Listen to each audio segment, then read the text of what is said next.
Good afternoon, class. Welcome back. Today we will continue talking about the book and the movie we discussed last week. Let me first take attendance. Can y'all hear me? Yes. Okay. Yes. Yes.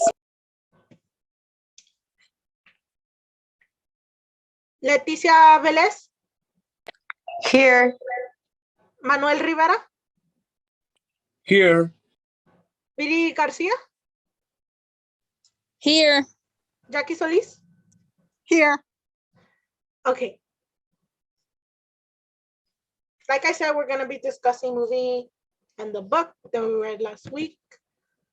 The key ideas for today is the coming of age theme, analyze similarities between Ponyboy Curtis from The Outsiders and Amsterdam Valen from Gangs of New York. And I'm going to be giving out a lesson about tolerance and conflict prevention. Those are the book and the movie.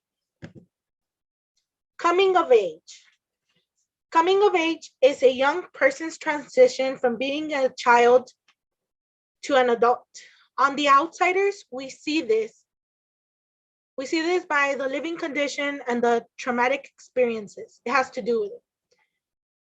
The main characters of The Outsiders, known as the Greasers, are forced to mature and grow up quicker and earlier than most of the average people due to their living condition and traumatic experiences.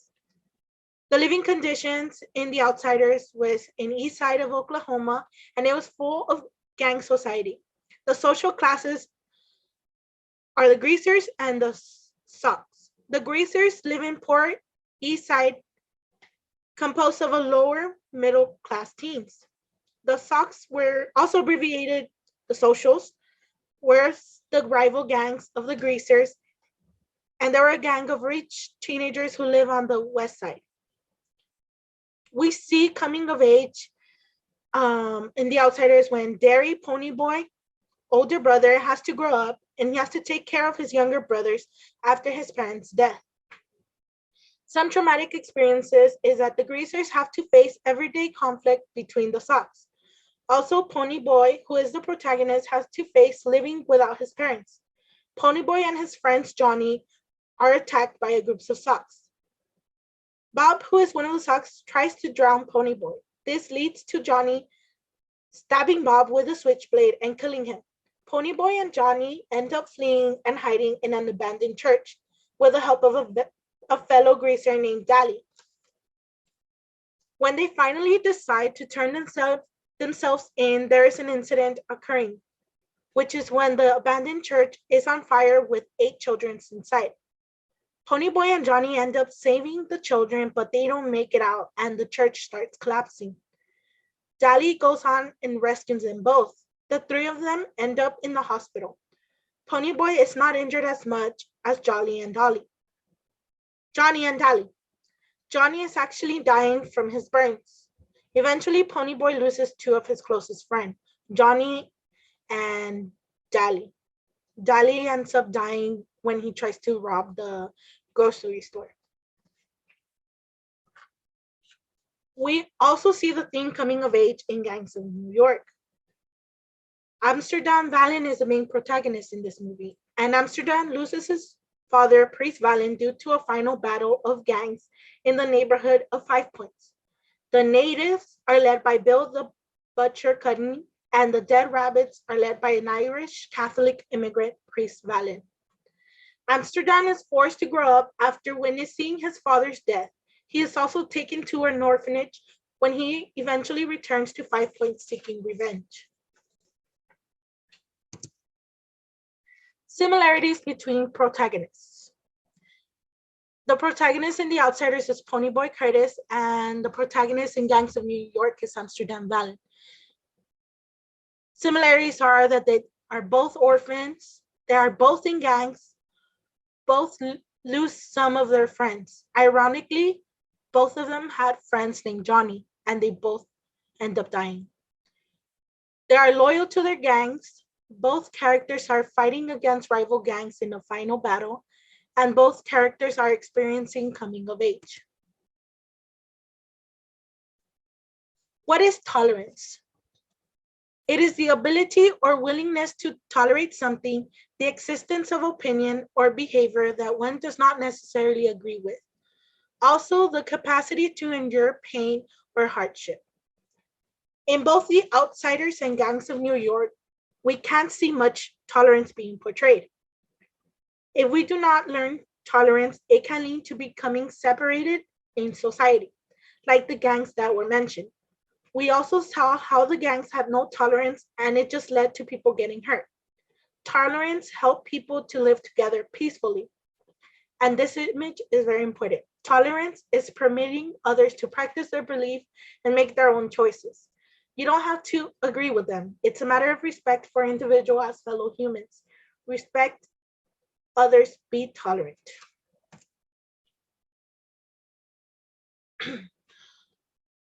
What is conflict? We define conflict as a disagreement resulting from individuals or groups that differ in opinions, attitudes, beliefs, needs, value, and perceptions.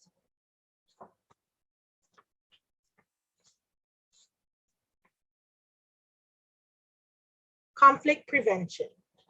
Some of these are patience, respect, mindful listening, non-confrontational, non-judgmental, and understand the bigger picture. You also have to understand the consequences if you choose conflict. If the Greasers and the Sox would get along and respect one another, there wouldn't be all the tragedy that occurred in The Outsiders. If Amsterdam didn't seek revenge, he wouldn't have lost the people he cared about. And after this, I'm going to show you a quick video. Hey, Moby, have you seen my toothbrush? 10, 9, 8, 7. Hang on. 6, 5, 4, 3, 2, and 1.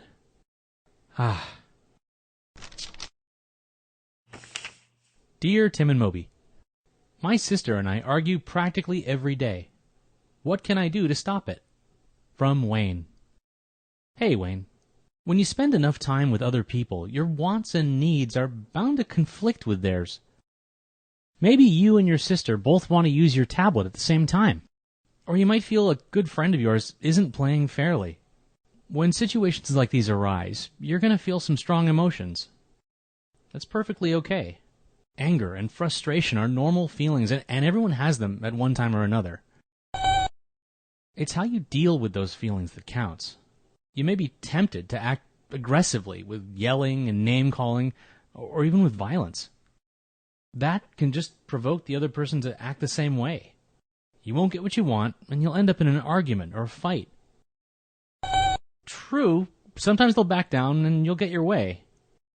But if you blow up at every little disagreement, you'll have a tough time keeping any friends. Nobody wants to hang out with someone who always gets his way. Yeah, it's tough to control your emotions, especially for kids. Fortunately, I've had a lot of practice in this department. When I get angry or frustrated, the first thing I do is stop and recognize what I'm feeling. Next, I take a few deep breaths. Sometimes I even count backwards from 10 to myself. By the time I reach 1, I'm usually ready to deal with things more calmly. Sure, just walking away is easier in the short term. But you don't want to get into the habit of ignoring stuff that bothers you. Peaceful, direct confrontation is the best way to go. Well, you can start out by explaining how you feel in a calm, respectful way. Say you and your sister are arguing over who gets to use your tablet. You might say, "When you don't give me a turn, I get really frustrated." Explain what you want to use it for. Then let your sister express her point of view. Show that you're paying attention by making eye contact and nodding. And when someone else is talking, be sure you really listen.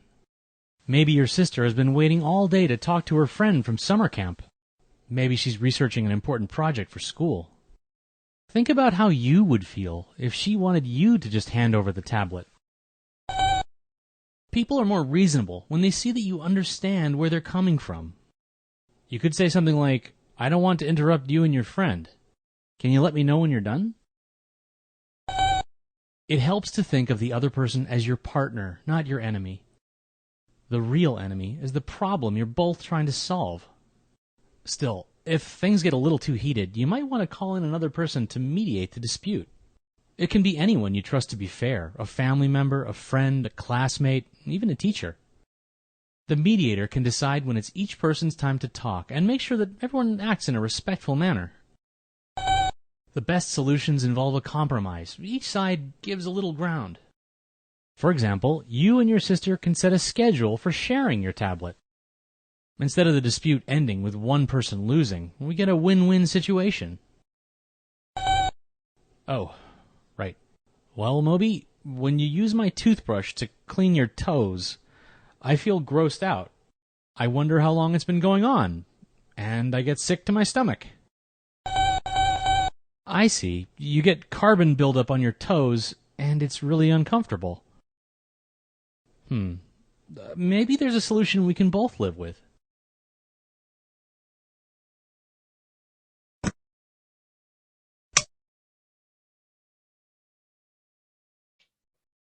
For the exit slips today.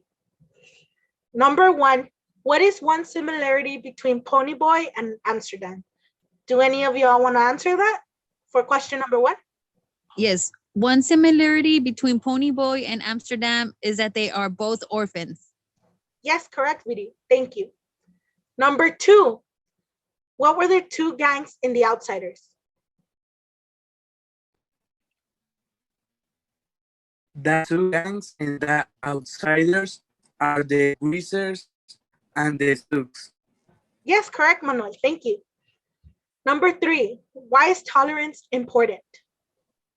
Tolerance is important to help people live together peacefully.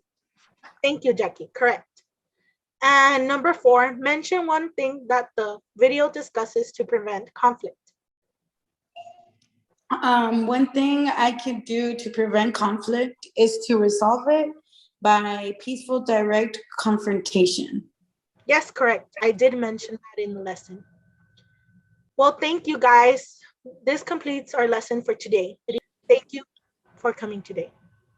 Do you guys have any questions? Thank you. Bye. Thank you. Oh, okay. Thank you. Thank you.